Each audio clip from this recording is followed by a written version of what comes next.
عزیزان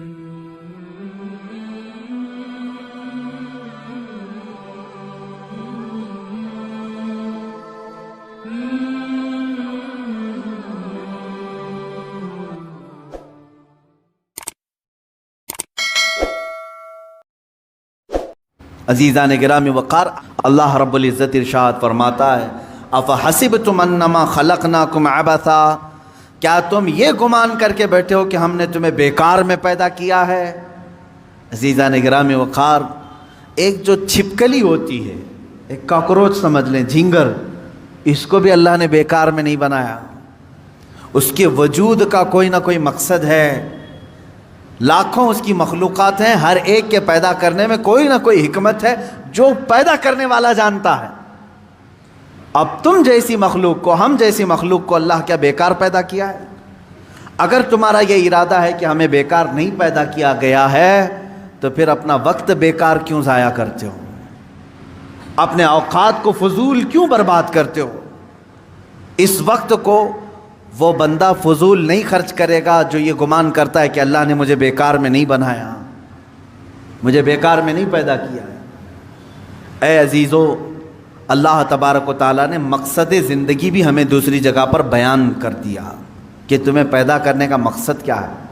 وَمَا خَلَقْتُ الْجِنَّ وَالْإِنسَ إِلَّا لِيَعْبُدُونَ، میں نے جنات اور انسان کو صرف اس لیے پیدا کیا ہے کہ وہ میری عبادت کریں۔ تم پیدا کیے گئے ہو رب کائنات کی عبادت کے لیے۔ یہ کیسا بھولا انسان ہے، اس ایک چیز کو چھوڑ کر کے ساری چیزیں کرنے لگ گیا، جس کے لیے پیدا کیا گیا تھا وہی چھوڑ دیا۔ یہ ایسے ہی اس کی مثال ہے کہ ایک چرخہ جو ہوتا ہے، مشین، کپڑے سینے والی مشین، کس کام کے لیے ہوتی ہے؟ کپڑے سل کر کے دے، لیکن وہ مشین جو ہے ایڈوانس بن گئی اس زمانے میں، وہ پریس کر کے بھی دے رہی ہے، کپڑا پریس کر کے بھی دے رہی ہے، کپڑے کو طے کر کے بھی دے رہی ہے، کپڑے کو دھل کے بھی دے رہی ہے، ایڈوانس ہو گئی۔ سلائی مشین کی بات کر رہا ہوں میں، فار ایگزامپل میں مثال بتا رہا ہوں۔ پریس کر کے بھی دے رہی ہے، دھلائی کر کے بھی دے رہی ہے، طے کر کے بھی دے رہی ہے، سکھا کر کے بھی دے رہی ہے، لیکن ایک کام نہیں کر رہی ہے، کپڑا نہیں سل پا رہی ہے، کپڑا سل نہیں پا رہی ہے۔ تو آپ کیا کہیں گے؟ پھر اس کو سلائی مشین کیوں کہہ رہے ہیں؟ یہ تو دھلائی مشین ہوئی نا، یہ تو پریس کرنے والی ہوئی نا، یعنی ایڈوانس سارے کام کر رہی ہے، لیکن جس کام کے لیے اس کو سلائی مشین کہا جا رہا تھا وہ کام نہیں کر رہی ہے، سل نہیں پا رہی ہے۔ سیم یہی مثال کچھ انسانوں کی ہے، یہ سارے کام کر رہا ہے دنیا میں، بہت سارے کام کر رہا ہے، لوگوں کا دل رکھنے میں صبح سے شام کر دیتا ہے، شام سے صبح کر دیتا ہے، پھر بھی لوگ اس سے راضی نہیں ہو پاتے۔ وہ اپنے گھر بنانے میں اتنا مصروف ہے کہ خون پسینہ ایک کر چکا ہے، وہ اپنی دکان سجانے کے لیے اپنے کمر توڑ چکا ہے، سب کر لیا، لیکن جس کام کے لیے بنایا گیا تھا وہ عبادت وہی نہیں کر پا رہا ہے، اسی چیز میں غافل ہے۔ اسی لیے میرے عزیزو، جو انسان اپنا مقصد زندگی بھول جائے، اس کی ایک ہی اس کا انجام ہے، اس کا ایک ہی رزلٹ ہے۔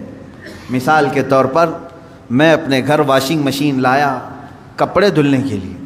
کس کام کے لیے؟ کپڑے دھلنے کے لیے، لیکن اب وہ کپڑے دھلنا چھوڑ چکی ہے، ریپیئر کرایا پھر بھی ریپیئر نہیں ہو رہی۔ آخر کام کیا بچا؟ اس کو کباڑ خانے میں ڈالنا ہے، بھنگار میں ڈالنا ہے، اسکریپ۔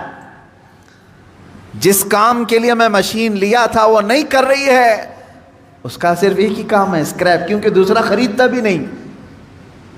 ٹوٹی ہوئی مشین کو، بیکار مشین کو خریدتا بھی کوئی نہیں، اسکریپ میں جائے گی۔ یاد رکھ لو، جس مقصد کے لیے تمہیں اللہ نے بنایا، عبادت، اگر اس میں کامیاب نہیں ہو سکے تو اسکریپ کا اڈا جہنم ہے، وہیں ڈالا جائے گا۔ یہ بیکار کی تمام چیزیں وہیں پر ڈال دی جائیں گی۔ جنہوں نے اپنے آپ کو تباہ کیا، اپنے آپ کو برباد کیا، ان کا ٹھکانہ دوزخ ہے، کیونکہ تم نے جس مقصد کے لیے اللہ نے تمہیں بنایا، اسی مقصد کو چھوڑ کر دنیا کو راضی کرنے میں